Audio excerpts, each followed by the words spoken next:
Há uma primeira grande barreira antes de um sobrevivente enfrentar o trauma de abuso sexual: a consciência de que efetivamente é um sobrevivente de abuso sexual. Uma boa parte dos sobreviventes vive anos a guardar um segredo sobre aquilo que aconteceu, sem lhe atribuir um nome e um real significado, e por isso sequer realmente compreende o que lhe aconteceu. Nem reconhece para si mesmo que um dia foi vítima, na verdade, de abuso sexual enquanto criança. A ausência de resistência por parte da vítima leva muitas vezes a uma errada interpretação de consentimento, da qual resulta uma autorresponsabilização e consequente vergonha, medo das eventuais represálias do agressor ou da reação dos mais próximos. Por vezes o ato de abuso é subtil, ao ponto de até hoje estares confuso sobre se foi ou não abuso. Talvez porque o agressor tenha sido um familiar ou outro adulto em quem confiavas. Talvez até ainda hoje te sintas na obrigação de te relacionares com ele numa paz podre que te corrói, sem perceberes. Talvez também pode dar-se o caso do agressor ter sido outro menor, mais velho do que tu, o que traz ainda mais confusão à interpretação do que te aconteceu. Assim, após a fase de crise traumática resultante do evento, na fase posterior da adaptação ao trauma, as estratégias cognitivas de autopreservação que são ativadas de forma inconsciente para que o sobrevivente se mantenha o mais funcional possível na sua vida são a negação, a dissociação e a repressão ou supressão das memórias. Estas estratégias dificultam o reconhecimento cognitivo da experiência de abuso sexual. Porém, por mais que um sobrevivente negue, oculte, viva dissociado, sem acesso às memórias ou com acesso limitado a memórias difusas, a alma sabe o que a mente desconhece. O trauma disfarçadamente tem-se manifestado ao longo da tua vida enquanto sobrevivente de abuso sexual. E isto faz isto através de várias formas. Perturbação de stress pós-traumático, efeitos de experiência de negligência emocional na infância, outras perturbações de ansiedade, no caso pode ser ansiedade social, fobia, transtorno obsessivo compulsivo, quadro de depressão, distúrbios de sono e até dependências. Isto apenas para mencionar então algumas das características do modus operandi de um sobrevivente inconsciente de abuso sexual na infância. Vou então falar-te daquelas mais comuns, como é que na prática isto se verifica na vida. Portanto, há uma culpa e vergonha permanente mais ou menos inconscientes, uma baixa autoestima e frágil autoconfiança, uma total ausência de senso de merecimento, programas internos de autossabotagem, crença de que não tenho valor, que se reflete em sou insuficiente, uma sensação constante de insegurança pela crença de que o mundo é um lugar hostil e ameaçador, escolhas e decisões para passar despercebido. Portanto, há aqui um medo do destaque, da exposição, do confronto. Dificuldade em confiar nas pessoas versus uma ingenuidade, portanto, muitas vezes vai-se de um extremo ao outro.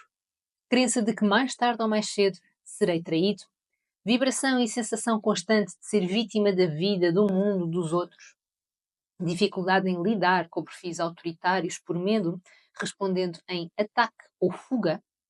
Tendência a escolher parceiros dominantes que fazem sentir inicialmente seguro, co-criando posteriormente relacionamentos codependentes que se tornarão tóxicos e abusivos. Atitude passiva ou reativa perante a vida. Atitude de subordinação através de uma autoanulação e incapacidade de colocar limites pessoais versus agressividade perante os outros. Hipersexualização, ou por outro lado, bloqueios na sexualidade, portanto, a crença de que a sexualidade é algo sujo. Autorresponsabilização exacerbada sobre tudo e todos, ou uma tendência à desresponsabilização.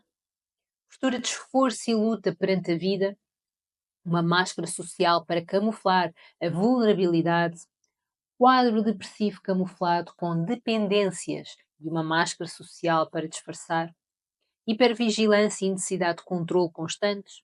Ansiedade, déficit de atenção, hiperatividade, insónias, pesadelos, sono hipervigilante, inquietude constante e inconsciente.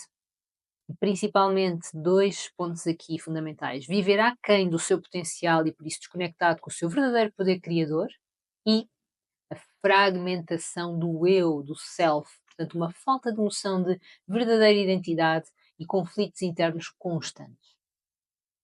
Por isso, se ainda tens dúvidas em reconhecer a experiência de abuso sexual em ti, mas dás por ti ainda a ouvir-me, tudo o que eu te estou aqui a dizer, então é porque de alguma forma tudo isto está a ressoar em ti. Isso por si só pode ser um alerta de que, sem o saberes, o tema de abuso sexual faz parte de ti. Talvez tenhas reconhecido alguns destes comportamentos e crenças que acabei de mencionar. São os efeitos do trauma que acontecem em ti e condicionam a tua vida, enquanto continuas de forma instintiva a evitar o assunto em ti. Quantos mais anos vais querer viver assim? Talvez concordes comigo que já foste penalizado o suficiente pelo que te aconteceu. Consegues imaginar como seria a tua vida se enfrentasses este assunto e o curasses em ti? Consegues imaginar a sensação de paz e libertação? Eu não imaginava. Durante 32 anos achei que o que me tinha acontecido tinha sido culpa minha, por falta de resistência. Vivi confundida com a ideia de que tinha consentido aquilo que o agressor disse na altura ser uma brincadeira só nossa. A culpa e a vergonha corromperam a inocência e eu carreguei, desempoderada e fragmentada, o pesado fardo da responsabilidade que nunca tinha sido minha. Nestes 32 anos, eu suprimia as memórias conscientemente que por vezes vinham à tona, negando qualquer consequência em mim daquilo que aconteceu, sem nunca sequer ter tido consciência de que tinha sido, efetivamente, abuso sexual. Lembro-me até do mediático caso da Casa Pia, em que o termo abusos sexuais foi falado pela primeira vez massivamente, e eu fui ouvindo as notícias de forma totalmente dissociada de uma realidade que cognitivamente acreditava que estava longe da minha, mas com sensações corporais e emocionais de que de facto o tema estava a ressoar em mim. Um medo inconsciente era ativado em resposta. O meu ego tratava de negar e dissociar-me com toda a sua força para me autopreservar e me manter funcional na vida. Medo do que me ia acontecer, medo que acreditassem em mim e medo que não acreditassem, medo da fragmentação familiar, medo do que o agressor poderia fazer, medo de desiludir os mais próximos pela minha assunção da responsabilização, medo do desconhecido. Depois da tomada de consciência de que o que me tinha acontecido era de facto abuso sexual, decidi arregaçar as mangas e encetar uma jornada de coragem rumo às profundezas da minha alma. Isso implicaria sair totalmente da zona de conforto, revelar aos mais próximos, sentir a corrente de emoções pela primeira vez, ressignificar todo este evento, devolver a culpa e a vergonha ao agressor e de lá recuperar o meu poder pessoal que me havia sido roubado neste evento. A intenção principal? Viver finalmente em paz interior e, consequentemente, paz exterior. O caminho é duro e cheio de percalços. Por isso, recorri à ajuda profissional que se mostrou ineficaz ou insuficiente. Afinal, eu já tinha um histórico de recursos emocionais e psicológicos da minha própria atividade profissional. Decidi, por isso, percorrer o caminho por minha conta e risco. Quem me dera ter tido um sobrevivente curado e empoderado para ser o meu farol. Não tive. E fui percorrendo o caminho na escuridão, seguindo a minha intuição, com coragem e fé na vida e no caminho, agindo, apesar do medo e do desconforto. Quando estava quase a desistir, lembrava-me da paz tão desejada. Depois do confronto com o agressor, saí do outro lado, transformada. Por vezes só conseguimos perceber o que estamos a aprender quando saímos do outro lado. É uma frase do filme Wonder Woman que vi e que fez sentido partilhar aqui agora. Foi duro o caminho? Muito.